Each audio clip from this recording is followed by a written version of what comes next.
अनंत कोटि दंडवत सतगुरु देव को। शिवो अहं कैवल्यो अहं मात्रो अहं ओंकारो अहं परमानंद स्वरूपो विश्वरूप सर्वव्यापो परमानंद स्वरूपो विश्वरूप सर्वव्यापो।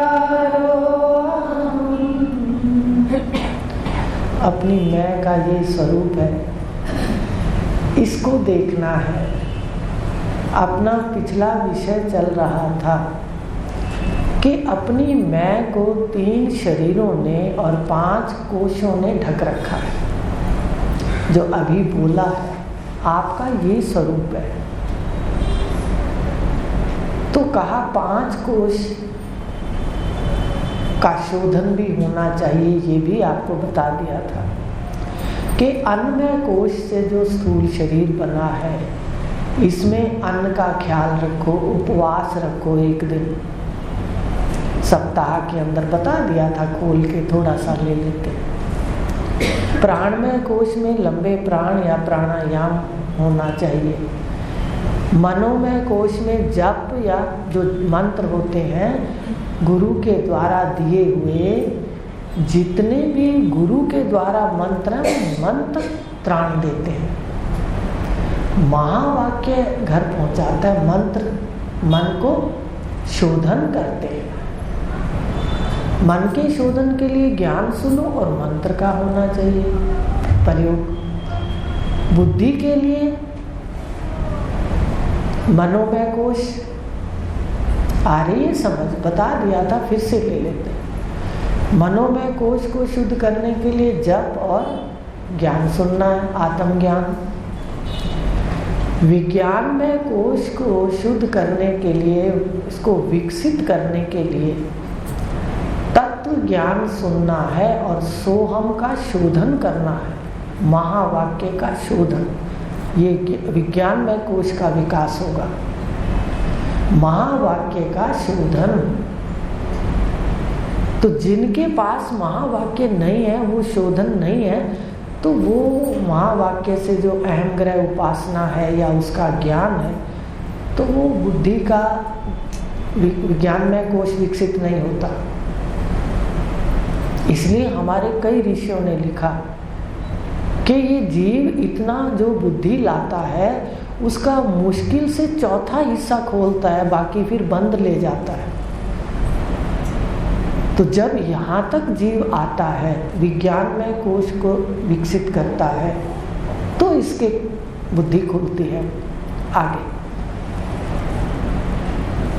और फिर आनंदमय कोश के लिए तो आपको कहा, चाहे कोई समाधि लगाता है या कोई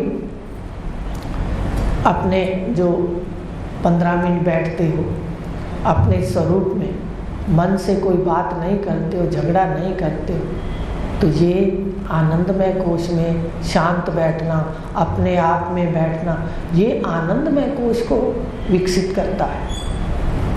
बार बार गुणों की साम्य अवस्था लाया करो, सामने शून्य कर दो, सुषुप्ति की तरह। विचारों से रहित भी थोड़ी देर मन को रखने की आदत डालें, धीरे धीरे होता है। तो ये है 5 कोशों का विकास भी जरूरी है। तो अब आगे है कि इन 5 कोशों से आत्मा साक्षी अपनी मैं, इसका दृष्टा है। जो अभी गिनाए हैं वो आपने अभी बोलते बोलते आपने देखे होंगे, आपको दिख रहे होंगे। तो ध्यान से देखो, जो आनंदमय कोश है, शून्य अवस्था है, उसका भी तू साक्षी है। भजन से भी आनंदमय कोश होता है, बताया था। और समाधि में तो लोग जाने के लिए इतने तैयार हो जाते हैं कि कितने कितने साल आनंदमय कोश में बैठे रहते हैं। बाहर से लिखा हुआ है, ऋषियों का बताया हुआ है कि बाहर से उनके सारी धूल मिट्टी जम करके उनके रूप भी ढके जाते थे, चिड़िया घोंसला बना लेती थी, ऐसा सुना है। इतना आनंद आता है शून्यता में। लेकिन आप इससे आगे चलना है, ये पूर्ण रूप से प्राप्ति नहीं है। ये आनंदमय कोश है जहाँ दो है। आप साधना करके सृष्टि सुला देते हो और अपने आनंद को भोगते हो। तो उसके बाद कहा कि तू 5 कोशों से न्यारा माने असंग है, इसका जानने वाला है, इसका देखने वाला है, तू इससे न्यारा है। और ये जो 5 कोश हैं, देखो न्यारा भी है, असंग भी है। अभी आप देख लो अपने आप को, देखने वाले भी हो, जानने वाले भी हो, पर इन 5 कोशों में व्याप्त भी आप हो। तो 5 कोशों में व्याप्त भी हो और न्यारे भी हो, प्यारे भी हो, आनंद स्वरूप हो। कोशों का आनंद आपके कारण है। तो इस प्रकार ये जो आपका स्वरूप है, आत्मा, अहम, इससे सारी कोशों की जीवन नैया चलती है। आज भी किसी से बात हुई, वो कहने लगे भाई शरीर माया भी सच है, प्रकृति भी सच है और परमात्मा भी सच है। तो उनको कहा भाई 2 सच कभी नहीं होते। आप 2 बातें करोगे तो कहीं भी कोई आपको सच्चा नहीं कहेगा। सच केवल एक बात होती है। और अगर प्रकृति सच है, आपका शरीर सच है, यहीं देख लो, प्रकृति आपके पास है, आप दूर क्यों जाते? आप इसमें मैं बैठी है तो प्रकृति कितनी चल रही है, गाड़ी कितनी चलती लग रही है, जिंदा लग रही है, अच्छी लग रही है। आप इससे बाहर खड़े हो जाइए और बस आपको समझ आ जाएगा प्रकृति सच है कि प्रकृति मिथ्या है। प्रकृति आपकी सत्ता से सत्तावान है, पर शक्ति तो प्रकृति में भी है। लाइट की सत्ता है तो प्रेस की भी सत्ता है। लाइट के बिना प्रेस नहीं जलती, पर प्रेस के बिना कपड़े भी प्रेस नहीं होते। आ रही मेरी बात समझ? प्रकृति का भी अपने आप में स्थान है। व्यवहारिक सत्य के अंदर प्रकृति है, पर निश्चय होना चाहिए कि पीछे सत्ता अहम, आत्मा, चेतन, अनंत की है। बस फिर तो खेलना इन खिलौनों से। तो न्यारा भी है तू, अगला श्लोक है, प्यारा भी तू है और स्वयं में स्वयं अपार। जीवन नैया तुझसे चलती, तू सबका कारण आधार। ये मैं आत्मा चेतन है, एक मैं शरीर के अंदर बैठी है, एक उसको बाहर प्रकाश रही है, दोनों आप हो। अभी इस वक्त भी देख लो। तो सारी जीवन नैया, शरीर की नैया अहम की शक्ति से चलती है। प्रकृति सत्तावान है, पर सत्ता चेतन की है। पर प्रकृति के अस्तित्व को भी नकारा नहीं जा सकता। तो इस प्रकार 280 श्लोक आ गए ब्रह्म प्रकाश के। अपना ब्रह्म प्रकाश चल रहा है। सृष्टि अंदर देखो, अब कर्णधार बता दिया, सृष्टि के अंदर बैठा हुआ भी बता दिया, अहम आत्मा को साक्षी भी बता दिया, 5 कोशों से परे और 5 कोशों के अंदर व्याप्त भी बता दिया। तो अंदर भी बता दिया और बाहर भी बता दिया। अब कहा सृष्टि अंदर बैठा बैठा करे किलोल अनंत, देव नारायण सबकी जाने, सब जाने ना भगवान। अब कह रहे हैं जो ये चेतन है, जो अहम है, आत्मा है, ये शरीरों के अंदर व्याप्त भी है। व्याप्त का कैसे पता चलेगा? कहते जो भी आपको कोई सुई भी चुभा दे शरीर के अंग में, जड़ शरीर में, तो आप कहते हो भाई दर्द हुआ है। ये जो अनुभव है, अनुभव, ये चेतनता आपकी है। मुर्दे को सुई चुभाए तो मुर्दा थोड़ी बोलता है। चेतन सत्ता सारे शरीर में आपकी मैं व्याप्त है। अब इस मैं व्याप्त के अंदर ये जो प्रकृति है, इसमें व्याप्त है, पर प्रकृति जड़ है। अनुभव स्वरूप सारी प्रकृति में आप हो, इसलिए आप व्याप्त हो और इसे न्यारे भी हो। रात को एकदम इसको छोड़ छाड़ के बिल्कुल चारपाई पे छोड़कर आप अपने घर चले जाते हो। कितने असंग हो, देखो हर किसी को छोड़ जाते हो, रोज छोड़ते हो, कमाल है। हमें संग दोष का भी भ्रम है, देखो कितने असंग हो।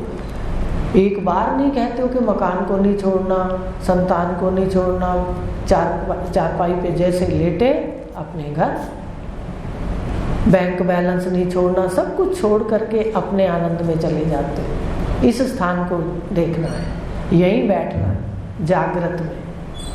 वो जागृत में सुषुप्ति होगी, जिसको समाधि कहते हैं। तो कहा ये शरीर के अंदर किलोल कौन कर रहा है? कभी हाथ ऐसे उठ रहे हैं, कभी कान ऐसे, कभी होठ मुस्कुरा रहे हैं। इतने सुंदर सुंदर डिजाइन चेहरे के बन जाते हैं। मुर्दा पड़ा है, उसके तो कोई मुस्कुराहट के कोई आकार नहीं बनते। लेकिन कैसे आप बैठे हो तो कैसे किलोल है, हाथ उठ रहे हैं, पैर चल रहे हैं, इंद्रियां अपना कार्य कर रही हैं। कभी मन को ओढ़ते हैं तो कभी गुस्सा करते हैं, कभी प्यार करते हैं, कभी शांति करते हैं, कभी राग करते हैं, कभी दान करते हैं, कभी पुण्य करते हैं। इंद्रियों को ओढ़ के करते हो। तो इसके अंदर बैठा हुआ ये जो चेतन है कई प्रकार के किलोल करता है। कभी कहता है मैं ब्राह्मण हूँ, कभी कहता है मैं क्षत्रिय हूँ। अरे ध्यान से देख, ब्राह्मण आया कहाँ से?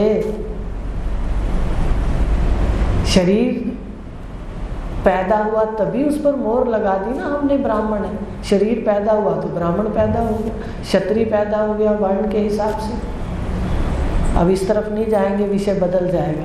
आज वर्ण नहीं चलता, आज जातियां चल रही हैं। ये भी विकृति धीरे धीरे हमारी संस्कृति के अंदर आती गई। भगवान ने कहा है 4 वर्ण किए मैंने, पढ़ा, गुण कर्म विभाग से 4 वर्ण किए मनुष्यों के, गुण के कारण और कर्म के कारण। शूद्र में भी कोई विद्या अध्ययन ब्रह्म विद्या जानता है, वो ब्राह्मण है। ब्रह्म जानाति सा ब्राह्मणा। हमने तो अपनी मर्जी से सारा कुछ कर लिया, मिलावट से। तो कहा कि सृष्टि अंदर बैठा बैठा करे किलोल अनंत। और जो ये देव नारायण बैठा है, ये जो देवता है, देवों का देव महादेव, इसको कहा है शिव कहा है। उपनिषदों में आत्मा को क्या कहा है? शिव। शिव प्रतिष्ठित है सब देवों में। उपनिषद में आया जीवा शिवा, शिवा जीवा, देहो देवालय प्रोक्ता। देह को देवालय कहा, इसमें शिव रहता है आत्मा।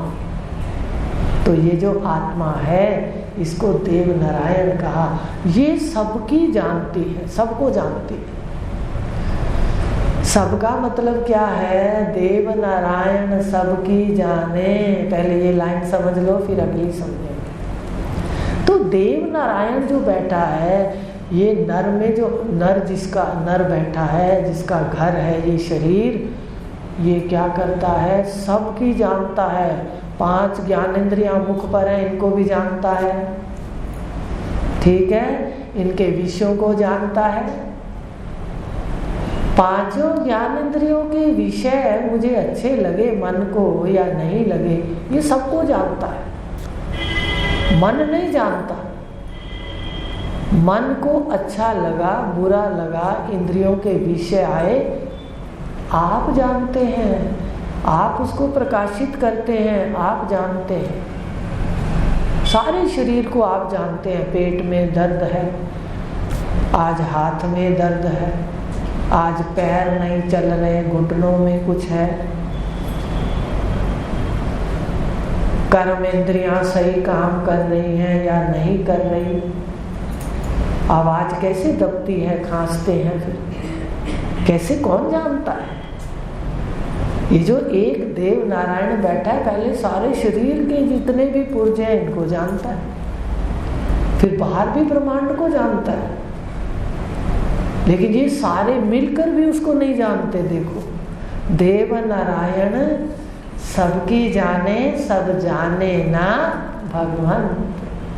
केन उपनिषद के अंदर आया है, जिसको लक्षण बताए, सीधा सीधा ज्ञान नहीं दिया, सांकेतिक ज्ञान दिया केन उपनिषद के अंदर। मन जिसको नहीं जानता, मन जिसको नहीं जानता, इंद्रियां जिसको नहीं जानती, बुद्धि जिसको नहीं जानती, पर जो इन सबको जानता है, हे सौम्य, वो ब्रह्म है, परमात्मा है।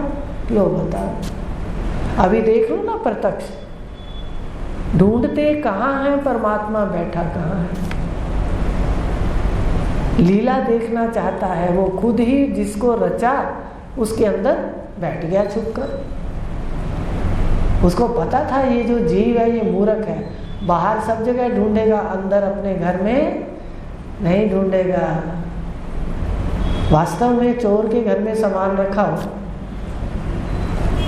बात आ रही समझ, वो अपने घर में नहीं ढूंढेगा, बाहर तो ढूंढेगा।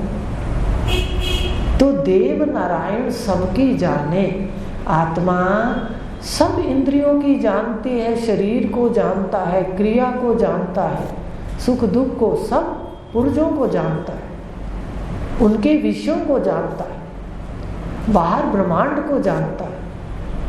पर ये जो सब है, सब में ब्रह्मांड भी है, चांद सितारे, नदियां पर्वत, और ये शरीर की इंद्रियां, अंतःकरण, ये सब उसको नहीं जानते मिलके, पर ये सबको जानता है। तो ये आपको उदाहरण भी दे दिया कि उपनिषदों में ये बात कही है कि भाई परमात्मा वो है जो जिसको कोई इंद्रियां आदि नहीं जानते, पर वो सबको जानता है। तो वो है तत्वम असि, वह तू है। कहीं बाहर ना देखना इधर उधर के कोई और जानता है, वो अपनी मैं जानती है, ये मैं। पहले शरीर को, मैं, शरीर में से मैं को निकालो, फिर घर ले जाएंगे। दो बातें हैं, पहले इसमें से निकलना है, दो ही सीढ़ियां हैं बस, तीसरी है ही नहीं। पहले शरीर में से मैं को निकाल लो, फिर मैं को साक्षी कह के ब्रह्म में ले जाओ। तो देव नारायण सबकी जाने, सब जाने ना भगवान। तो परमात्मा को, इस भगवंत को, इस शिव स्वरूप को, सारा जो सृष्टि के अवयव हैं, जितनी भी सृष्टि है जड़, ये सब उसको नहीं जानते, पर वो आत्मा परमात्मा सबको जानता है। ये उसके लक्षण हैं। आगे का श्लोक है 281। बाहर सबको जानता है तो भावों में भी बसता है। भावों में कौन रहता है? अंदर मन के भावों में भी आत्मा है। कल आपको ये दिखाएंगे कि कैसे हर भाव के अंदर अपनी मैं है, मैं के बिना कोई भाव नहीं है। इस बातों को पकड़ते जाओ। आज घर का काम है, घर जाके देखो कि आपकी मैं घर की सारी वस्तुओं को जानती है। शरीर में जितना सामान है, ये शरीर कपड़ा है, ये इंद्रियां गहने मान लो, आप पहनकर घूम रहे हो इसको, ये सब आप सबको जानते हो, पर ये आपको नहीं जानते। आप मन बुद्धि के सुषुप्ति के साक्षी हो, अपने स्थान पर बैठो और देखो। तो कल ले लेंगे, आज जाके देखना कि वास्तव में सारे घर में चेतन तो मैं ही हूँ। जितना सामान हाथ लगाओगे वो सब क्या निकलेगा? जड़ निकलेगा। कहीं भी जिस कमरे में जाओगे तो ये है देव नारायण सबकी जाने, सब जाने ना, सब माने सारा जितना भी प्रपंच है 5 भूतों से बना है, वो उस परमात्मा को नहीं जानता। ओम पूर्णमदा